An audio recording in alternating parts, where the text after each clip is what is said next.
इस वीडियो में हम आपको एक ऐसी टेक्निक बताने वाले हैं जिसके हेल्प से आप लोग एग्जाम में बहुत ज्यादा कॉन्फिडेंट और एग्जाम में बहुत अच्छे तरीके से मार्क्स स्कोर कर सकते हो। और जनरली टॉपर भी इस स्ट्रेटेजी को इस्तेमाल करते हैं अपने मार्क्स को बूस्ट करने में और अपने कॉन्फिडेंस को बूस्ट करने में।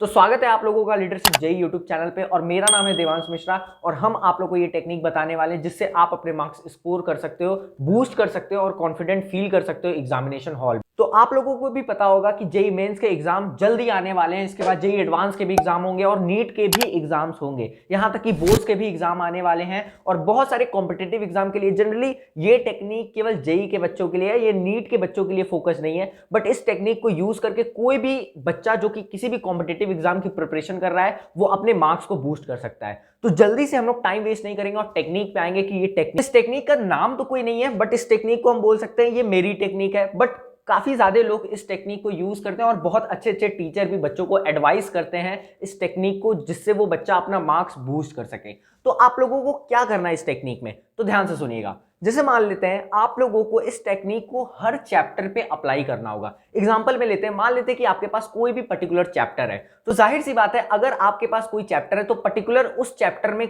बहुत सारे टॉपिक्स होंगे। एग्जांपल में लेते हैं, मान लेते हैं कोई भी चैप्टर है और उसमें टोटल 10 टॉपिक्स दे रखे हैं, तो उन 10 टॉपिक्स को आप लोगों को क्या करना है, पहले आपको अपने पेज पे उस चैप्टर का नाम लिखना है और फिर उसके बाद उसमें टॉपिक्स, कितने टॉपिक्स हैं, जैसे मान लीजिए 10 टॉपिक्स हैं तो उस 10 टॉपिक्स को उस चैप्टर के अंडर में लिखना है। और फिर आपको क्या करना है, बाकी सारी कॉपी किताब अलग कर दीजिए, सब कुछ अलग कर दीजिए और सिर्फ वो कॉपी अपने सामने लेकर के बैठ जाइए जिसमें आप उस 10 टॉपिक्स की लिस्टिंग करके रखे हुए हो। और फिर उसके बाद क्या करना है, आपको पहले टॉपिक से स्टार्ट करना है और उस टॉपिक की रिकॉलिंग आपको करनी है कि आप उस टॉपिक में क्या जानते हो।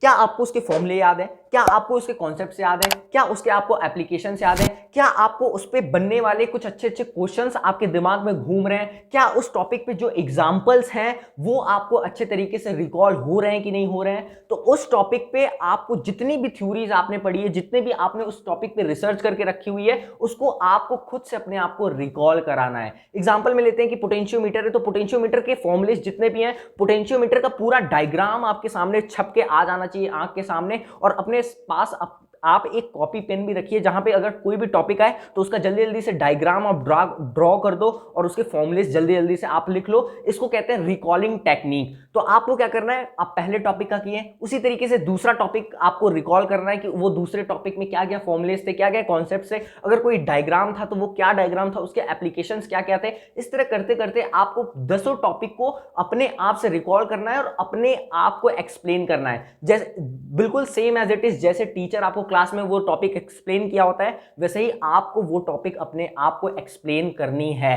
और इसी तरह करते करते आप पूरी 10 टॉपिक कवर कर लोगे और इसी तरह करते करते आप वो चैप्टर कवर कर लोगे। और अगर आपके फिजिक्स में मान लेते हैं 25 चैप्टर हैं तो आपको धीरे धीरे करते करते वो 25 चैप्टर बिल्कुल उसी तरीके से रिवाइज करते चले जाना है। और जैसे ही आप धीरे धीरे चैप्टर्स को फिनिश करते जाओगे, आप देखोगे कि आपके अंदर कॉन्फिडेंस बहुत बढ़ गया है। और कभी भी एग्जाम में क्वेश्चन आएगा या कहीं भी आप उन टॉपिक से क्वेश्चन देखोगे ना, तो आपको लगेगा कि यार पूरा मतलब एकदम सिर पे चढ़ा हुआ है, मतलब बस निकलने की देर है। तो आपको ये टेक्निक बहुत ही हेल्प करने वाली है अपने एग्जामिनेशन में। तो इस टेक्निक को यूज करो और अगर आपको इस टेक्निक से फायदा होगा, और हम कॉन्फिडेंटली कह सकते हैं 100% बिट पे कह सकते हैं कि अगर आप लोग इस टेक्निक को फॉलो करोगे तो आपको जरूर से फायदा होगा अपने एग्जामिनेशन में। तो इस टेक्निक को यूज करना मत भूलना। और ये लास्ट टाइम रिवीजन के लिए बहुत इफेक्टिव टेक्निक है बेटा, इसलिए बिल्कुल अपने लास्ट टाइम में या 10 to 15 डेज जब बचे होंगे तो सिर्फ और सिर्फ प्रीवियस ईयर क्वेश्चंस करो और या मॉक टेस्ट दो और उसकी एनालिसिस करो और इस टेक्निक से बाकी सारे चैप्टर्स को रिवाइज करने की कोशिश करो।